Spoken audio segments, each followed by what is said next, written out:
కుటుంబం అని నేను ఎప్పుడు ఫీల్ అవుతాను. సో ఆ కుటుంబం నుంచి ఎంతోమంది హీరోలు వచ్చారు. అభి వచ్చారు, అండ్ ఇప్పుడే వచ్చి వెళ్ళాడు సుధీర్ వచ్చారు. అలాగే ఇప్పుడు రాకేష్ వస్తుంటే చాలా హ్యాపీగా ఉంది.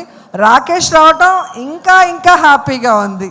ఎందుకంటే రాకేష్ నాకు పరిచయమైంది జబర్దస్త్లో. అప్పటి నుంచి అమ్మ అమ్మ అమ్మ అంటూ నా చుట్టూ తిరుగుతుంటాడు చిన్నపిల్లాడిలాగా. సో నా బిడ్డ రాకేష్ సినిమా సూపర్ హిట్ కావాలి అని ఇంత దూరం ఒక తల్లి మనసుతో వచ్చి ఆశీర్వదించాలని రావటం జరిగింది. నా పుట్టినరోజుకి ఎప్పుడు రాకేష్ నగిరికి వచ్చేవారు. ఈ ప్రీ రిలీజ్ ఈవెంట్తో ఇక్కడ బిజీగా ఉండటం వల్ల నేనే అక్కడి నుంచి ఇక్కడికి రావటం జరిగింది.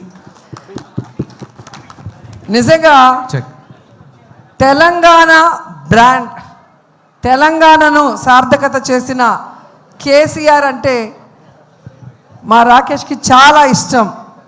ఆయన పేరుతో ఈరోజు సినిమా తీయటమే కాకుండా తెలంగాణ మట్టి మీద, తెలంగాణ గడ్డ మీద, తెలంగాణ చరిత్ర మీద, తెలంగాణ మనుషుల మీద తనకున్న ఎనలేని ప్రేమని, అభిమానాన్ని ఈ సినిమాలో మా రాకేష్ చూపిస్తున్నారు. సో తెలుగు ప్రజలు కూడా, అంటే తెలంగాణే కాదు, తెలుగు వాళ్ళందరూ కూడా, ప్రపంచవ్యాప్తంగా ఉన్నవాళ్ళు మా బిడ్డని ఆశీర్వదించి ఈ సినిమాని సూపర్ హిట్ చేయాలని మనస్ఫూర్తిగా కోరుకుంటున్నాను. ఎందుకంటే బలగం సినిమా మనం చూసాం, ఒక విలేజ్ బ్యాక్డ్రాప్తో, అది కూడా మా జబర్దస్త్ టీం నుంచి వచ్చిన వేణు డైరెక్ట్ చేసిన సినిమా. ఒక పల్లె వాసనతో ఎంత ఫ్రెష్గా అనిపించిందో అంతకన్నా ఈ సినిమా బాగు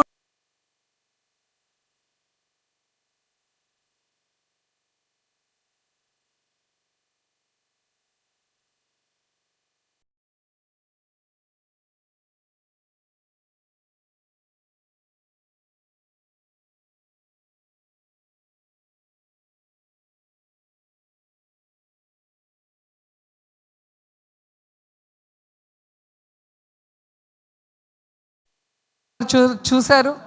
అండ్ పెట్టి ఒక స్కిట్లో నేను బయట పెట్టగానే ఇంకా ఏడ్చేసింది. సో అప్పుడే చెప్పాను, మంచి అమ్మాయిరా, నిన్ను పిచ్చిగా ప్రేమిస్తుంది, పెళ్ళి చేసుకో అని. వీడేమో పెళ్ళే వద్దు, తల్లి మా అమ్మ ఉంటే చాలు, మా తమ్ముడు మా ఫ్యామిలీ చాలు, నాకు పెళ్ళే వద్దు అనుకున్నవాడు బలవంతంగా మేమే ఒప్పించి పెళ్ళి చేసాం. ఒక మహాలక్ష్మి నీ చేతిలో పెడితే ఇంకో బుల్లి మహాలక్ష్మిని ఈ మధ్య ఇచ్చాడు, ఖ్యాతి. సో ఖ్యాతి పుట్టిన సందర్భంగా ఈయన సినిమాతో ఈయనకి ఖ్యాతి రావాలి. అలాగే మా మహాలక్ష్మి నీతో ఉంది కాబట్టి కాసుల వర్షం కురవాలి అని కూడా మనస్ఫూర్తిగా కోరుకుంటున్నా. ఎందుకంటే ఒక సినిమా తీయాలంటే చాలా కష్టం, నేను కూడా తీశాను. సో రూపాయి కూడబెట్టిన డబ్బుని ఈరోజు తన డ్రీమ్ అయిన ఈ ప్రాజెక్ట్ మీద ఖర్చు పెడుతూ తన ఇంటిని అన్నీ కూడా ఈ సినిమా కోసం త్యాగం చేశాడు. సో అలాంటి రాకేష్ డ్రీమ్ని మనం ఫుల్ఫిల్ చేస్తూ ఈ సినిమాని సక్సెస్ చేయాల్సిన బాధ్యత ప్రతి తెలుగువాడి మీద ఉందని కూడా కోరుకుంటూ, జబర్దస్త్ టీంలో చాలామంది ఈరోజు ఈ సినిమాలో యాక్ట్ చేశారు. ధనరాజ్ కానీ, గడ్డం నవీన్ గారు కానివ్వండి, రచ్చ రవి, తాగుబోతు రమేష్, అలా మన వాళ్ళందరూ కూడా రాకేష్కి సపోర్ట్ ఇవ్వటం నిజంగా చాలా హ్యాపీగా ఉంది. సో ఈ సినిమా మనస్ఫూర్తిగా సూపర్ హిట్ అవ్వాలని ఈరోజు వచ్చి ఆశీర్వదిస్తున్నా. నిజంగా ఇంత చిన్న వయసులో ఇంత తొందరగా ప్రొడ్యూసర్ అవుతారని నేను అనుకోలే. ఈయన టాలెంట్కి ఖచ్చితంగా సినిమా ఇండస్ట్రీలో ఒక టాప్ పొజిషన్కి వస్తాడనుకున్నా, కానీ ఇంత తొందరగా ప్రొడ్యూసర్ కూడా అయిపోయి హీరోగా తన మీద తానే ఒక స్టోరీ చేసుకోవడం అనేది నాకు చాలా ఆశ్చర్యం వేసింది. ఎందుకంటే నేను సినిమా తీయటానికి చాలా సంవత్సరాలు పట్టింది. సో చిన్నవాడైనా మంచోడు కాబట్టి ఇంకా నువ్వు భవిష్యత్తులో ఇలాంటి మరిన్ని సినిమాలు, మంచి సినిమాలు చేయాలని మనస్ఫూర్తిగా కోరుకుంటూ నాకు ఈ అవకాశం ఇచ్చినందుకు అందరికీ కూడా కృతజ్ఞతలు తెలియజేసుకుంటున్నాను. All the best.